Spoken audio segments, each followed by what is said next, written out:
Hello fellow coders, it's again me, and today I'm diving into the basics with a step-by-step guide on installing Python on Windows. Whether you are new to programming or just getting started with Python, the first step is setting up your environment.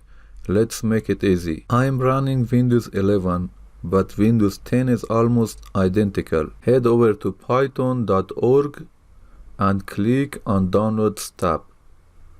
Choose the latest version for Windows and download the installer.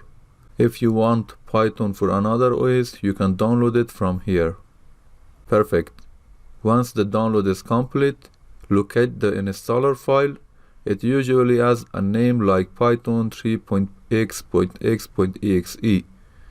Double-click to run the installer. In the installation window, you can customize the installation by clicking on Customize Installation. Here you can choose to add Python to the system path for easier command line access. Click Install Now to start the installation process. Python will be installed with the default settings, and this may take a few moments. Once the installation is complete, let's make sure everything is set up correctly. Open the CMD and type python --version to check the Python version.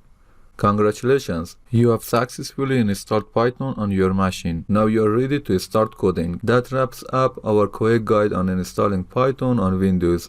If you found this helpful, give it a thumbs up and don't forget to subscribe for more coding tutorials. Happy coding, and I will see you in the next video.